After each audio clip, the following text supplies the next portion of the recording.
We talk about life, we talk about existence. Right? So today we are joined by His Holiness Harivilas Maharaj. And many times you see us coming and presenting and doing things. Somewhere you want to know who is the person behind this community, who is driving it, who is the leader, who is the initiator, who is the founder. And that is where we thought it would be nice if you can connect directly with His Holiness Harivilas Maharaj, who is the inspiration for people like me, Rajabu, all the volunteers. And there are only a few hundred volunteers. If you have heard of festival like Ananda Mela, that idea was Harivilas Maharaj.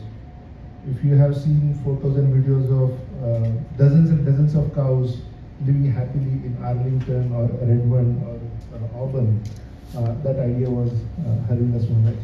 And so, quick introduction to Harivilas Maharaj's career, spiritual career, I would say. So Maharaj joined in 1969. I was born in 1970.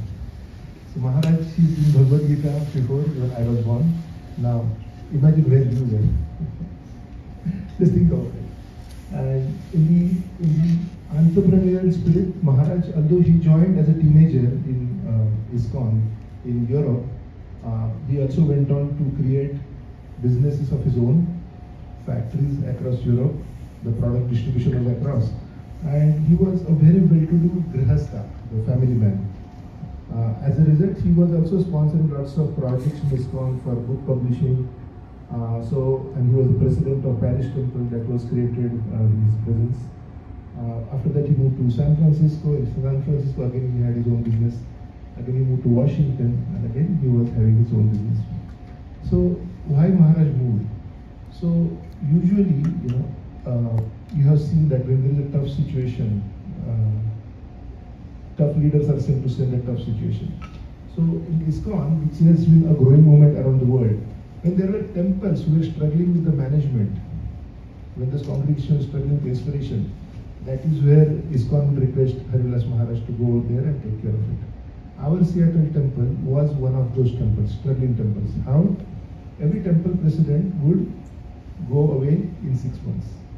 Have you seen of those companies where the leaders cannot stick around because it's too fragile, right? And when Harivilas Maharaj came here, Seattle 25 years back, the remaining devotees came to him and said that Maharaj, we'll wind up this place, we'll go to some other place which is safe and nice, like Florida, Alachua, and we'll nicely practice. All we have to say is Krishna's name, we can say it anywhere. Why have we struggled so much to establish this movement in Seattle? And Maharaj said, yes, we will close this temple on my dead body. And that was a shocking moment for that congregation to say that Maharaj is so convinced to make this happen. And that was the turning moment for the Seattle temple, which had gone through lots of stabilization issues. And from there to now, we have moved from a very small 3-bedroom house in Samamish that nobody looked at, and that was a temple, to now a gigantic building that came up 2008.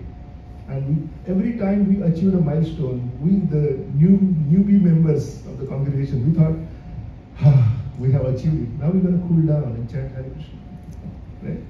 And then Maharaj would come out with the next project. Okay, we are starting a school for our kids. And then the Synergy School was established. Again, there was run, make it happen. And then again we thought, okay, now we have school, we have temple, what else we need? Maharaj said, no, now we need to go agriculture.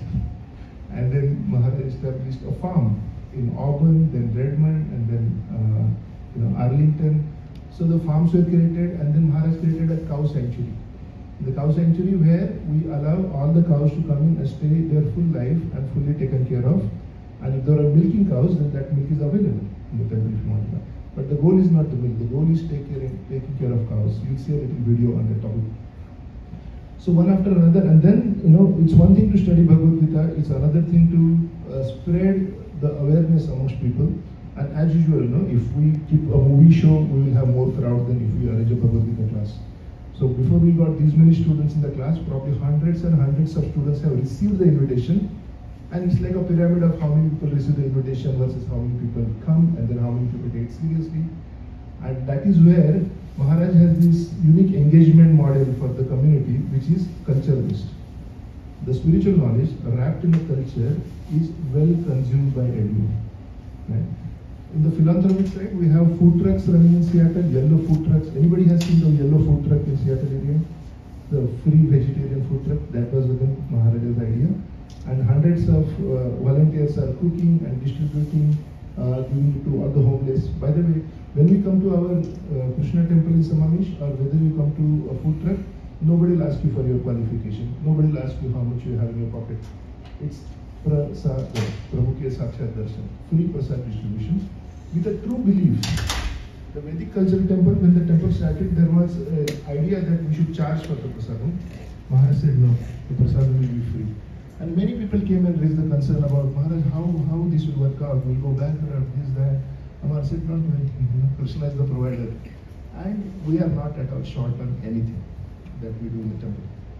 So, if missing any points, he is also the GBC. GBC is like the top body in ISKCON that manages the worldwide movement of the Bhakti movement propagation, and he's the member of that.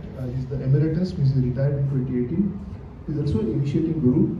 So there are few dozen to maybe 100 gurus in ISKCON who are allowed to give diksha.